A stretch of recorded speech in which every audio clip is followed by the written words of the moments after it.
Witcher 3 is dropping its first paid expansion next month, while Bethesda are already talking DLC plans for Fallout 4, and Destiny's The Taken King just hit shelves.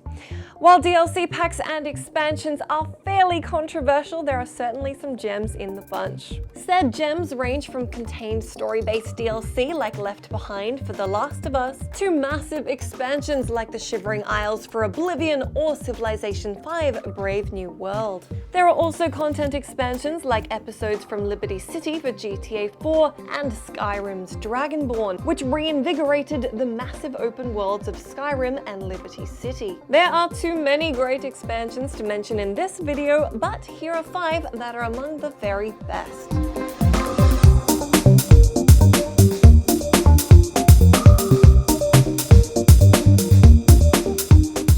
BioShock Infinite's Burial at Sea DLC was absolutely fantastic, but in the scope of BioShock DLC, it's Minerva's Den for BioShock 2 that wins out. BioShock 2 may have not been everybody's cup of tea, but Minerva's Den seemed to universally impress those who played it. Minerva's Den casts you in the role of an Alpha Series Big Daddy. The game explores Rapture Central Computing, the home of the Thinker, otherwise known as the world's first artificial intelligence. Minerva's Den earned critical acclaim for exploring its compelling themes with expert storytelling and great writing. Written by the same guy who would go on to create Gone Home, Minerva's Den has a great story for you to unravel, and it's just as enjoyable as it was in the first game. When it comes to Mass Effect, although the Citadel DLC is definitely awesome, it's not my pick for this video. I could have chosen any number of brilliant DLC packs for the epic RPG series, but I have to go with Lair of the Shadow Broker. And not just because Liara was my Shepard's one true love and she had a real lonely time without her in Mass Effect 2. Lair of the Shadow Broker only clocks in at a few hours, but its space noir story, hilarious meta banter, and incredible assault on the Shadow Broker's base make it a must-play for Mass Effect fans. As is seriously evident from the Elder Scrolls and Fallout series, Bethesda really know what they're doing when it comes to making DLC for an open-world game.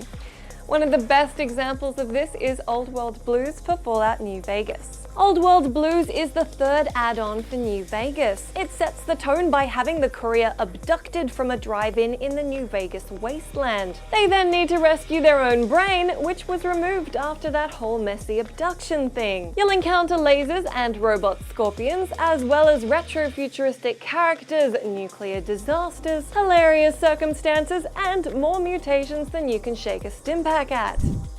Another content add-on which is popular for very good reason is Tiny Tina's Assault on Dragon Keep for Borderlands 2. It's fairly well known that the Borderlands universe is totally bombastic and more than a little insane. Tiny Tina's expansion takes that to the next level, with spot-on comedy and plenty of outlandish developments to get you invested in the characters and the plot. The world of Borderlands and its many inhabitants are reinvented as a figment of Tiny Tina's imagination. As a result, the campaign adopts a Dungeons & Dragons style, which is reflected in enemies, items, and even some brand new fantasy-themed character heads. In typical Borderlands fashion, the absurdity, crude humor, and clever writing of this DLC make Tiny Tina's Assault on Dragon Keep absolutely worth playing.